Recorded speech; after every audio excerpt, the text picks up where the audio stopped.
hello, everyone. I'm so very pleased to welcome to our summit Dr. Mark Mincolla. Dr. Mincolla is a nutritional therapist as well as a quantum energy healer who over the last 35 years has transformed the lives of over 60,000 people. And today we'll be discussing the topic of miracles, and specifically the topic of the way of miracles, which is the title of Dr. Mincolla's new book, as well as a film that will be coming out, I believe, in April. That's correct. Yes, that's right. Good. The Way of Miracles is an adventure for the mind and the spirit that begins with the premise that miracles do not happen randomly, but we actually create them. So, Mark, welcome to the summit. Thank you for joining us. Thank you so much for having me, Paul. Yeah, it's a pleasure. I thought to begin with, many people, we all have different understandings of what miracles are, and I want to get to what your perspective is on them. And I thought it'd be interesting to begin with, what are some standard definitions out there? So I went online and went through some dictionaries, and I want to read just two variants, and they're similar, but to give us an idea as a start. So one, typically understood in our Western culture at least, is that a miracle is an event that happens inexplicable by the laws of nature, and so is held to be supernatural in origin or an act of God. Another definition, an event which the forces of nature, including the natural powers of man, cannot of themselves produce, and which must therefore be referred again to a supernatural agency. So our culture always attributes mainly to things outside of man's power, but sometimes there's a little attribution for us, which I think gets more to your perspective and experience. So from your point of view, what is a miracle? Well, you mentioned an act of God. And I think the first instinct that I'm drawn to is that natural concept of act of God, miracle being an act of God. I think for us, we need to overcome the identity crisis of not being divine. And I think by overcoming the vacuum of that reality of limited self, we open ourselves to the possibility of tapping into a higher self that is divine, and to bring the act of God into a personal component, a personal experience. So it's a matter of consciousness. And I think when we elevate our consciousness into the higher realms of vibration and frequency, that we have open access to the divine self that is the act of God that can make the miracles happen. That to me is what summarizes the most important component of the whole process. And the book is all about super consciousness. Yeah. And it's about the idea that we have access to a consciousness that is super, and that we can cultivate that by elevating our frequency, our vibration, our energy, if you will, and by working with meditation and prayer, and by dedicating ourselves to what I refer to as the three integral objectives and the 5 cardinal precepts. I think that there's some important components that help us arrive at that place of awareness, that beautiful place of limitless consciousness and limitless capability. That is so beautiful. Everything you just summarized, much of the foundation of our discussion. And I think the very first part that we as human beings, we need to get over the illusion that we are not of the divine, that we are not divine. That illusion, that principal foundational thought or belief, I think stems so many other our ills, as you know. Yes. Yeah. I want to read something from the foreword of your new book, The Way of Miracles, and it's from the Brit elders who wrote the foreword. And this is a little more along the lines of what you were saying. And I'd like your thoughts on this, please. So he writes for your book, it's not difficult to achieve miracle-making possibilities, but it does require more than intent. The pathway to making miracles includes expectation, learning to follow or think with one's heart, and ultimately living in superconscious energy. So he's giving us three components there: intent, the heart space, and then tapping in and living with the superconscious energy. Well, I think that is key to the process of birthing an awareness of self that is compassionate, that is divine, that is love based. It's all about love. And I think when we arrive in the consciousness of love, that we naturally evolve to a point of service, giving, to a point of compassion.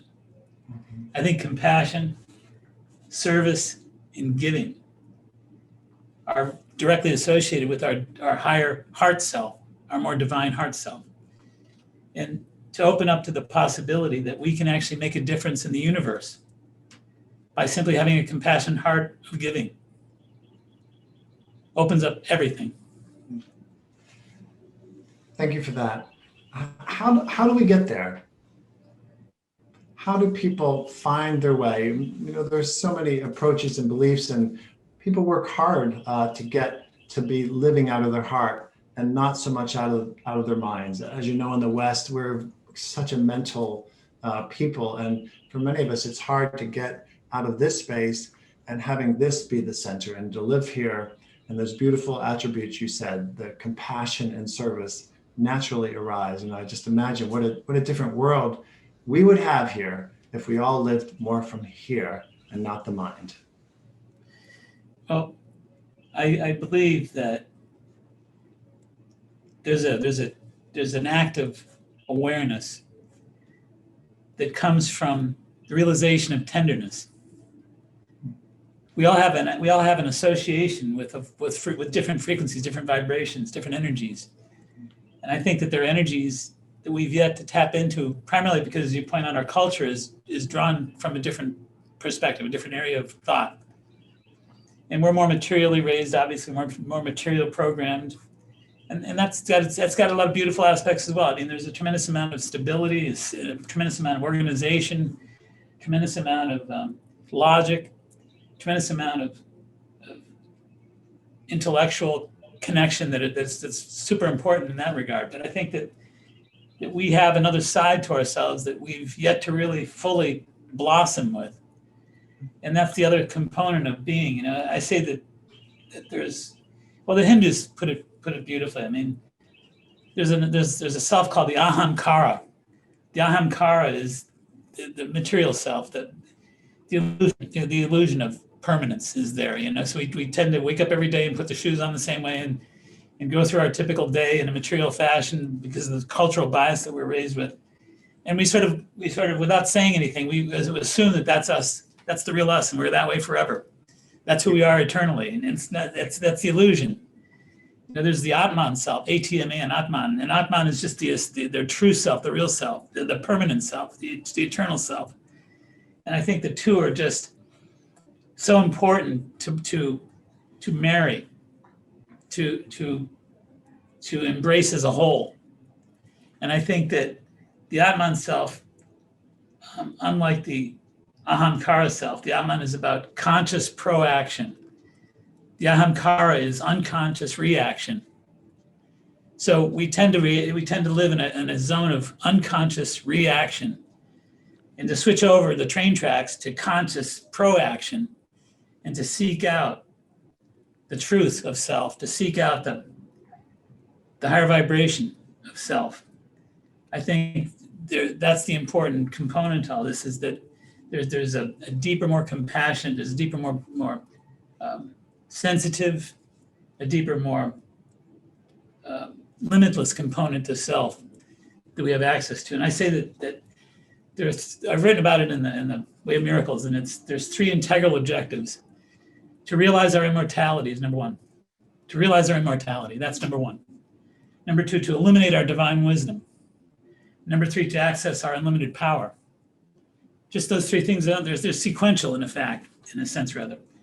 To realize our immortality, to emanate from that Atman self, to emanate from that higher self, to practice this, to meditate, to pray, to work at your spiritual growth, to evolve, to work at it, to evolve at a higher frequency, to evolve at a higher level of awareness, of consciousness, to realize our immortality, to really realize our immortality, to live with a realization that I'm immortal, not just have that pop up as a bubble of thought every once in a while, but to actually center my thought processes on that reality, to reconstruct a reality from that place, to illuminate our divine wisdom, to continue to meditate and pray, to continue to strengthen, to continue to evolve, and to continue to expand our divine wisdom, and to illuminate, to create the light, to turn on the light of that divine wisdom, and to emanate from that source.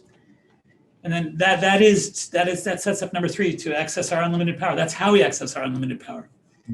So again, by realizing our immortality, by illuminating our divine wisdom, we access our unlimited power. And that makes it so much more real to open up that compassionate heart and to engage at a level of higher frequency, which is limitless, including the ability to make miracles. Beautiful. Thank you. So the Atman self, you touched on this a bit, but for an individual living with that, for an individual who has finally been able to really embrace that is their reality, and they're not bouncing back and forth, but they've established themselves with that knowledge, with that consciousness, that is their very self now. You mentioned things like service and compassion. What else is different for a person then in terms of, say, their sense of self? Of course, it's been very transformed from more mind, body, smaller sense of ego self oriented to this. What's the vision here? What can people anticipate who are able to move into these spaces? Well, again, I think that the premise of the book, assuming that people are interested in making miracles, assuming that people are interested in going to that next level of limitless possibility, I think we've been evolving as a world, as a culture, as a universe. We're growing into these places of awareness that are exciting us, that are calling to us to make miracles more common, to make great inroads toward limitless possibility.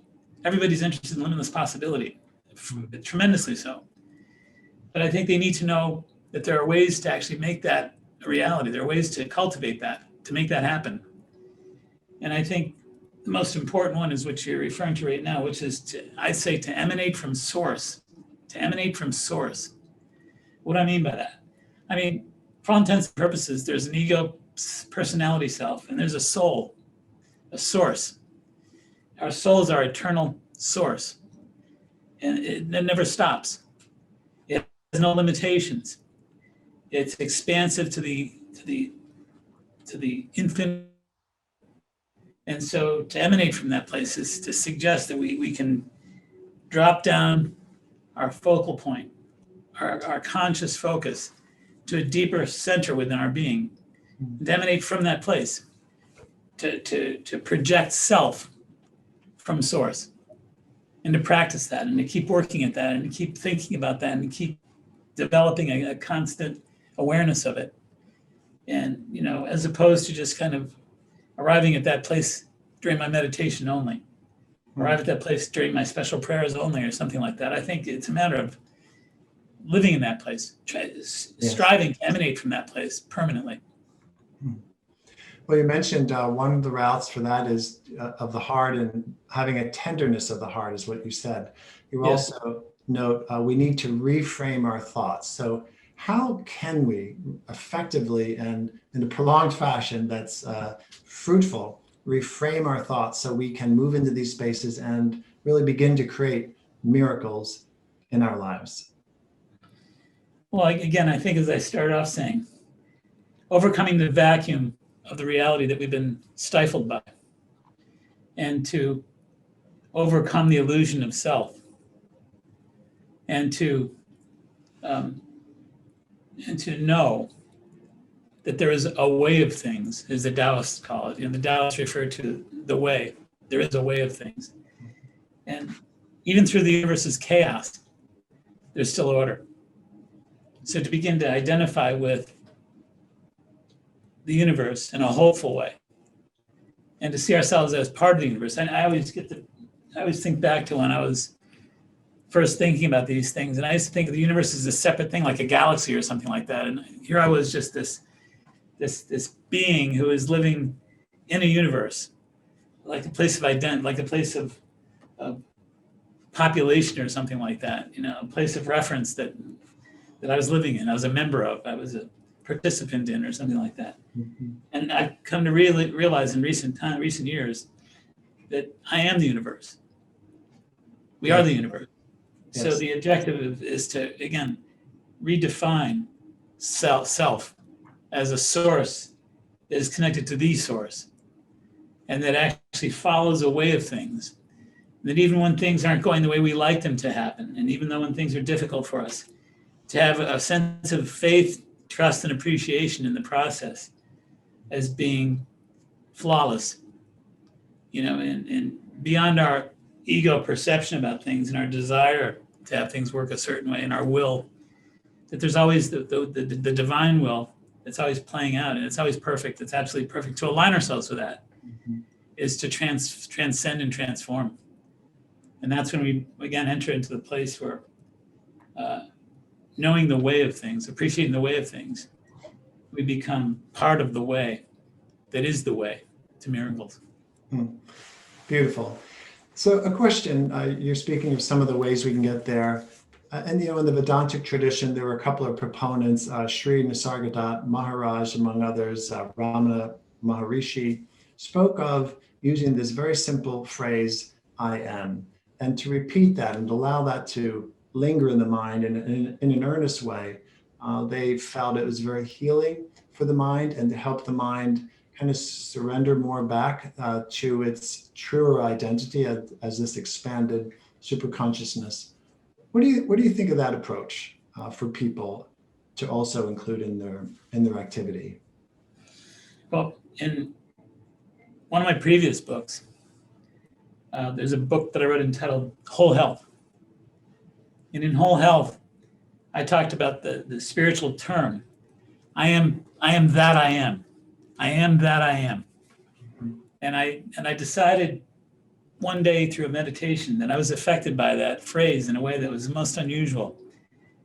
I decided that the key word was the word that, THAT, not the I am or anything like that, but the word that. And I decided that it was really important for me to understand that divine awareness from within me, the God's voice within me, the consciousness from within me, the superconscious within me, was saying, I am that I am. I'm not that one, I'm that one. That's the one. That's the one right there.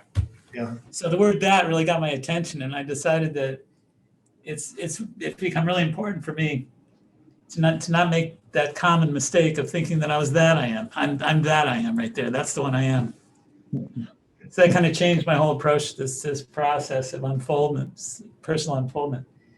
And I think it's a beautiful realization. I think it's an absolutely beautiful realization, and a reminder that Yes. you're not who you think you are. You're not what you think you are. You're that. You're not that. Yes. Well, there's that beautiful phrase in Sanskrit. Well, I'll speak the English version. I am that, thou art that, and all this is that. And the that being the that. Yes. You kind of touched on this, and I wanted to ask you about, since this is an interview regarding the topic of miracles and the way of miracles, what will you share with us about your own miracle story? And what you just shared about your insight into that is certainly a strong resonance of this idea. Well, about five and a half years ago, I met with Christina Versillo, who is the producer of the film, The Way of Miracles. Yes. And we met, and we had weekend discussions and weekly discussions, and we talked on the phone for about an hour or two a week for the better part of 5.5 years. And when we first met, we first started talking about this project, I was feeling pretty healthy, pretty good shape. Took care of myself with food and exercise and all that stuff, did all the right things. And about a year into it, I actually developed Lyme disease. And at the time, I understood Lyme disease, but I didn't understand how bad it could get. And I got neuroborrelia, So my nervous system, my brain was affected by the Lyme pretty severely. It's about a year into our planning of the film. And I'm planning on this marvelous film to share stories, miracle stories, very, very beautiful, real stories about healing, about miracle healings that we were involved with. And I just thought to myself, I had so many wonderful patient stories, and some of them are just absolutely tremendous, so exciting, so powerful. So I was really excited about presenting those, I should say. So then I felt myself slowly feeling sicker and sicker along the way. And I thought to myself, this is crazy. That the Lyme disease that I contracted became so swiftly developed, so powerful, that I was at a point where I was starting to lose my ability to walk. I was feeling paralyzed, and partially paralyzed in my legs. And as anybody who's aware of Lyme disease knows, it can be pretty serious business. I have a 71-year-old friend who died from Lyme disease at the same time that I had it. Yes. Horrible story. And he was a very fit man, well, very strong, healthy, very fit. Anyway, I went through a very severe series of symptomatologies that were so powerfully limiting that it was incredible. And there was one given day, it got progressively worse. And one given night, I had a friend over visiting, and we had a lovely visit, lovely meeting that night. And at the end of our meeting, the door closed, and I slowly tried to walk into the bathroom to prepare myself for sleep. And my walking was seriously impaired at this point anyway. But I felt such a loss of balance in that moment, in that occasion, that I fell to the tile floor. And I was paralyzed on the floor for 14 hours. And I knocked a bunch of cleaning agents over when I fell.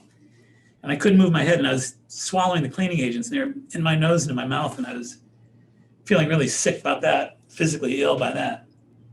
But the thing that was really profoundly disturbing was that I couldn't move. I couldn't move. So I was lying on the floor, barely able to move my head. And I was screaming for help for 14 hours.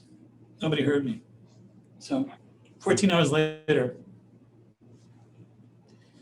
I was rescued by a friend and my son, the two of whom decided to come by and check up on me because they were placing calls and things like that, and I wasn't answering.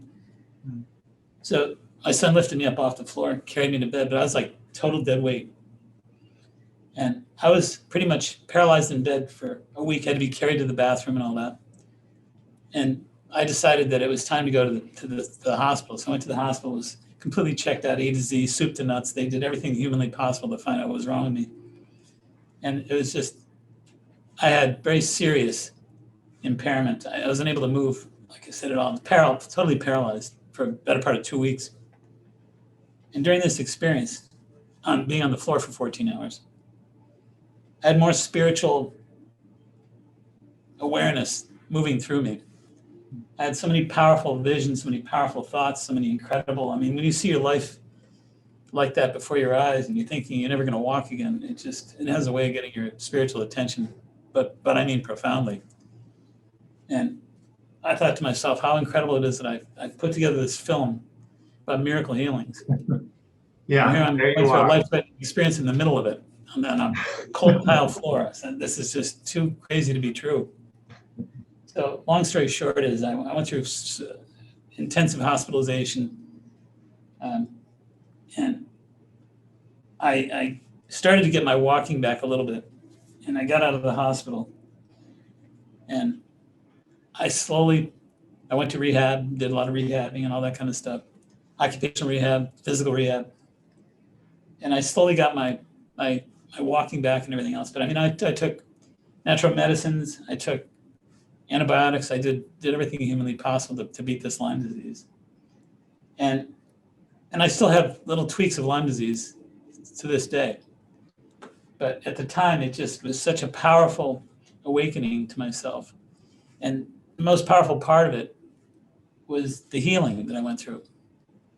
And all I can tell you is that my spiritual will took over.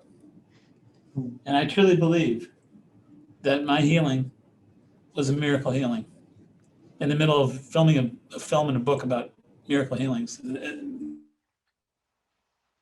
you just can't make this stuff up. It's incredible. But I definitely am here to tell you that my healing was a miracle experience, no question about it. It's very inspiring.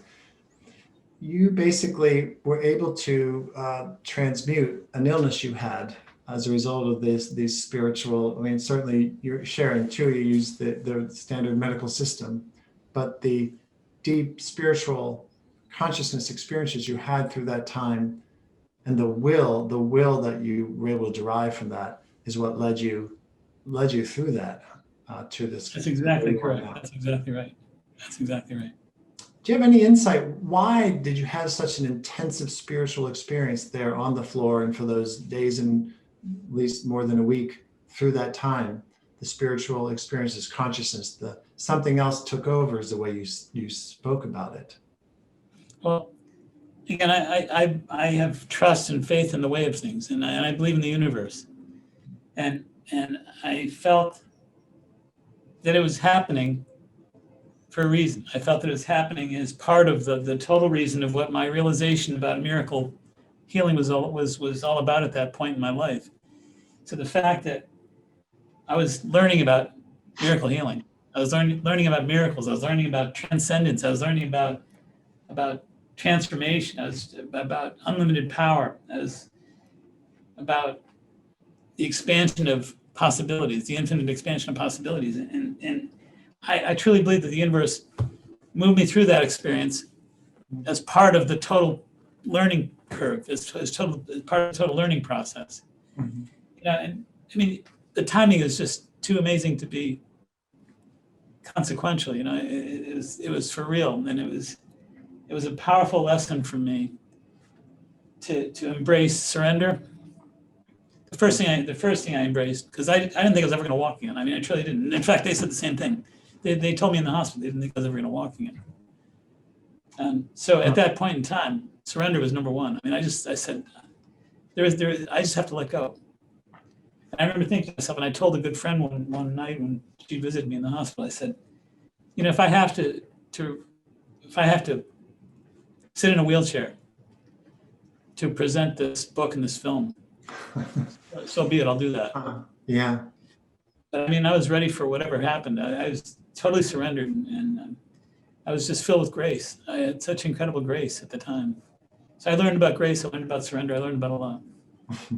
That's beautiful. And as you're speaking again and again about surrender as almost a first step, or certainly one of the foundational steps, as you know, that's such a common theme across so many spiritual traditions. We need to surrender, specifically surrender our sense of individual will, our sense of individual egotism in mind.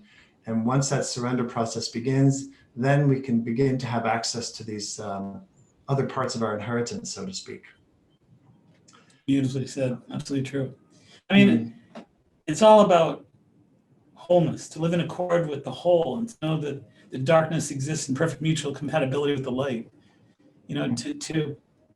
To embrace wholeness in its exactness. Doesn't need any adaptation, doesn't need any tweaking. It is what it is. And I think just to embrace it and accept it as it is a really powerfully clarifying experience. It's spiritually detoxifying. Indeed.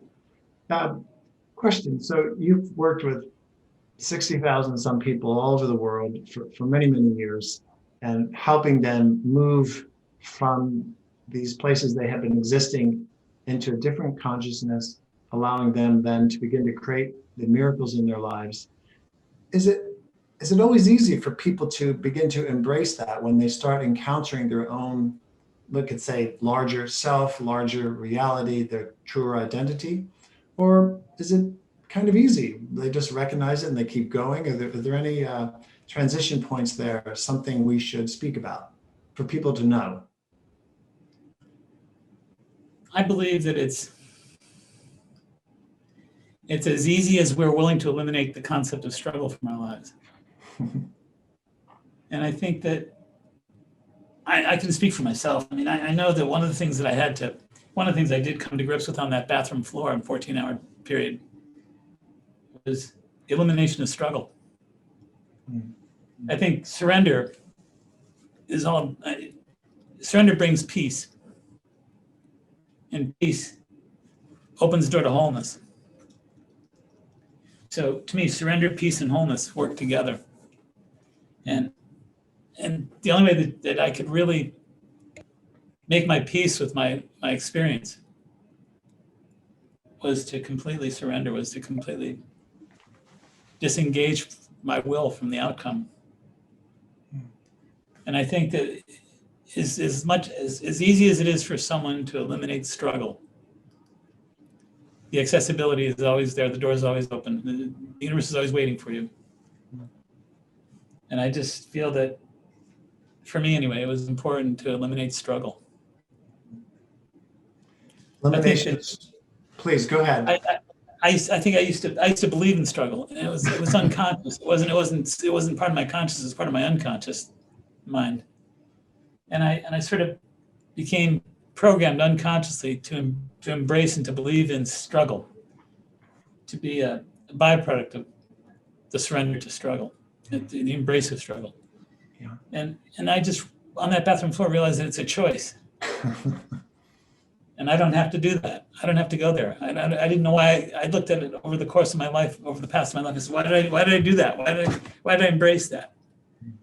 So I eliminated struggle. And I think when you eliminate struggle, the universe has a certain gravity that's free to flow through you. Struggle produces resistance, and resistance blocks flow. Yep. It's beautiful. For some reason, we're socialized in the struggle model, but I so appreciate what you were just summarizing. Elimination of struggle allows us to move to surrender. The surrender brings peace, and that moves into us embracing the wholeness that we actually are. And curiously enough, somehow we can forget that for a while. One of the questions we wanted to speak about is the idea and the concept of karma and disease. And part of me almost hesitates to go there, but I know it's an important topic. What I mean by hesitate, because we've been speaking about such beautiful kind of illuminative things and the way for people to get from where they are to where they're going. But this idea of karma comes up again and again for people, particularly around diseases of the body, diseases of the body-mind. And people get hung up and stuck there. Oh, this is my karma. I'm going to have to just ride this one through. And so can you speak about that, please? Your understanding of it, and then just the path to moving, again, to the wholeness from these ideas. Well, the first word that comes to mind for me when we talk about karma is actually another word called moksha, M-O-K-S-H-A, moksha. I've written about it a lot in the book. But moksha is pure liberation. And the thing that we need to understand regarding our karma is kind of like an a priori concept, if then. So if I choose certain choices in my life, if I make certain choices, if I assume different directions that are not in touch with the way of things, that are not part of the flow of the way of things, but I consciously or unconsciously choose to violate the way of things with my life choices, my behaviors, etc. And this thing called karma is a natural byproduct. It's kind of like a priori, like I said a minute ago. And if I don't if I don't follow the way of things, if I'm not aligned with the way of things, then the universe is going to get my attention through pain and suffering. And it's a matter of awareness, consciousness that taps into the fact that you have a choice to flow at a higher vibrational level, higher frequency, and make more elevated choices. Not easy choices. In fact, typically the more difficult choices. The easy choices are illusions. It looks like if I take this approach to dealing with this life decision, that it'd be better for me just to take the money and run, or whatever. And in doing so, I violate the way of things, and by violating the way of things, I bring myself a certain modicum of pain and suffering as part of a learning process to understand the duality and the differential of choice. But there's something called moksha, M-O-K-S-H-A, moksha, which is pure liberation from karma. So it's like saying that we can actually start off by developing our consciousness in a way that separates us from the pain and suffering of karma by making the right choices, not the easy choices, the more difficult choices.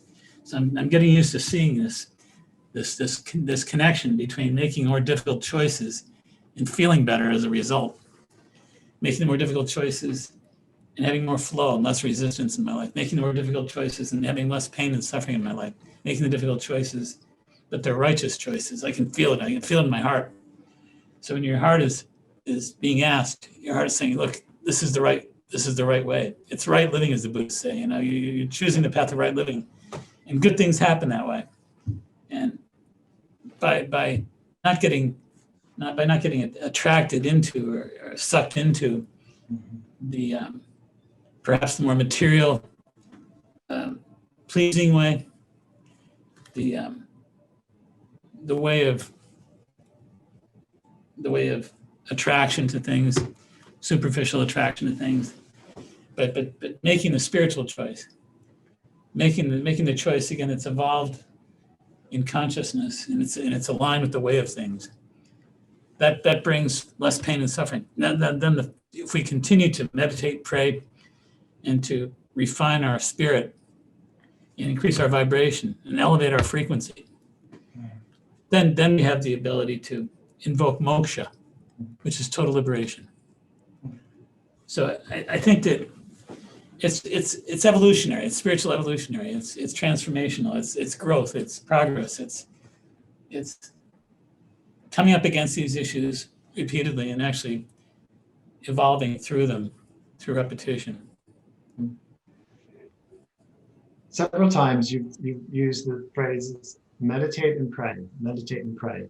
And we interviewed Rupert Sheldrake, and that's a big part of his life, the prayer aspect, as well as his daily meditations. Tell me about prayer from your point of view and why it's of value, in addition to what we typically call meditation practices.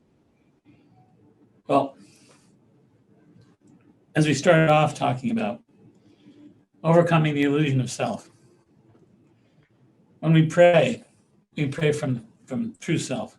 We pray from the heart and the soul. We pray from source. We pray from the deepest. We pray from Atman. We pray from the authenticity of who we are, the real self.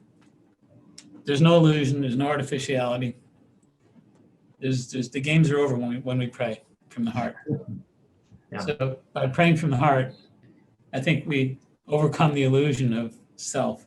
I think we overcome the vacuum of reality that actually would have us believe that we're mortal and that we're temporary and that we're just partially capable and that we're sinners or some such negative imagery, And I think we overcome all that stuff. It puts us in a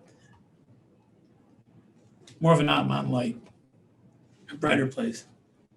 Prayer brings us into a place, real self. Prayer awakens the real self. Prayer is, it emanates from the true self. It comes from source.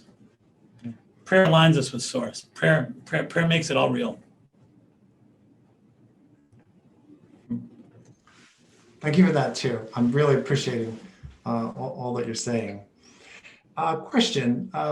There's a quote attributed to Albert Einstein. Wanted to get your sense of it.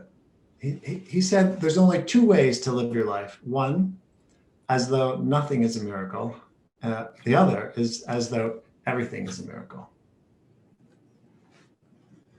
Well, again, I think if we think about which self we're going to project today, if I'm conscious, like I said, Atman is conscious proaction. Ahankara is unconscious reaction, the result of. So if I engage in conscious proaction, and if I avoid unconscious reaction, I mean, think about that. We're on the highway driving to work. Guy cuts us off. Unconscious reaction, impulse, bang, bang, bang. Happens so quickly, so easily. But I think to take the time, right after that guy cuts you off, to go into conscious proaction and to come from Atman at that time, at that moment, is a very important process. And I think that it actually aligns us with true self in a way that makes us more easily aligned with miracle possibilities. Because again, I think that the key is everybody wants to make miracles. But I think people need to appreciate who they are and to choose source as the eminence of self in order for that to happen. But I think that miracles are a place. They're a place. They're like a field, like a zone, like a domain, a domain of a certain frequency, as is true self. So true self lives in that same domain as miracles. So true self is part of the miracle, and it's also a vehicle that gives us greater accessibility to the complete possibility of miracles. So by going to that place, by meditating, by praying, by going to that place, by visiting that domain, and spending as much time there as you can, and by re-identifying yourself as being a resident of that domain eternally, that puts us directly in context with accessibility to the place of miracles. We've covered a lot of territory. Is there anything else you'd like to share with us, either from your upcoming new book, The Way of Miracles, which and there's the film, as we said, coming out in April 2021. Is there anything else you'd like to share with us about that, or any other message? Yes. Perhaps one of the things that I didn't talk enough about today that I'd like to share is working with energy. I've been working with energy for 37 years, and I found ways to dialogue with the energy field of the human body. And there's different muscle testing techniques that I've engaged, different exercises that I've written about, and I've written 7 books now, and I've written about them in just about all my books. The most recent book that I've extrapolated on and the way of working with energy is the Whole Health book. And in Whole Health, I talked at great length about the system that I engaged. And the system is magnificent in that it actually talks to your energy field and gets answers. But one of the most important things to me is that we become more conscious, more aware of the energy field that the body is, and the communication that it's absolutely waiting to share with us. It loves to share that information with us, and to tap into the strength and the health and the vitality of different organs and glands and food sensitivities, food allergies, things like that, and to actually enable us to articulate diagnostically at the energetic level where our strengths and our weaknesses are. And that's the most important part of my daily work. And I think it's extremely important that we evolve as a culture to a place where we understand and appreciate this precious dialoguing that we're missing out on, and we need to tap into. It's magnificent. But it's like this. Energy, everything is energy. The body's energy. The mind is energy. The mind-body's energy. And the neuromuscular system is very reactive. So if I raise my arm up and you tug on my wrist, when you say the word wheat, my arm goes down. I raise up and you tug on my wrist when you say the word sugar, my arm goes down. I think those are important cues that actually tap us into the fact that our bodies are neuromuscularly engaged at an energetic level. And when you think about it, we are neuromuscularly wired in such a way that we're super reactive to everything. In other words, we react to everything. If you think about the anterior cingulate cortex, part of the brain, the anterior cingulate cortex, part of the brain that actually reacts to virtually everything. So if you're having a dream that you're falling off a cliff, you're only dreaming, but your heart rate goes up. Mhm. So you're only imagining it, but it doesn't matter. It's still real. So the thing about that is that this is representative of a perfect biofeedback system. Perfect biofeedback because it reacts to everything. It has to. That's why it's designed to save our lives, to advance the species. So if we tap into this field of energy, it's 100% reliable. It's 100% active. You're always going to get a response. If I raise the arm up, no matter what you say, you're going to get a response. You red, yellow, green, blue, orange. Number 1, 2, 3, 4, 5, 6, 7, 8, 9, 10. You're going to get numbers of your arm gets weak. You're going to have colors of your arm gets weak. You react to everything. That's my point. Is there's nothing you don't react to neuromuscularly. You have to. The question is, do we learn how to dialogue with it, and can we trust it? And we develop systems where you can do that. So I think it's really important to know how to balance your energy, know how to translate your energy. That's super important. And I think that we're going to do that a lot in the next year ahead as we talk more about the book and the film. It's an important part of our process. It's hugely important. But you are energy, and everything about you is energy. And there's a language there, there's a communication process, there's a flow there that's ever present, and it's waiting to share vital information with us that's so precious and so important. And it plays an important part of a lot of these miracle recoveries. This is the diagnostic system that we used. Yeah. These are the nutritional programs that we engaged. This is super important in the process. What I particularly like about you emphasizing that is we started off speaking about super consciousness and Atman and the self and the universe, which can get up in the vast realms of consciousness, which a lot of the Eastern traditions will often emphasize, but they don't often bring our attention back to the reality of our mind-body, which is a beautiful miracle, as you know, in and of itself. And you're also calling us to come into proper awareness and recognition in relationship to that, because when this is all working well, then we can do the rest of it more properly. Absolutely. Yeah. Thank you so much for participating in the Summer Mark. We haven't met before or chatted, but I'm grateful for the opportunity. I really enjoyed everything you shared, and I'm going to look forward to getting a copy of your next book. So thank you very much. Paul, it's been an honor for me to converse with you, to meet you for the first time, and to join our celebration of life together. Thank you for that. It's magnificent. Thank you so much. All right. Be well. Thank you. You too, Paul.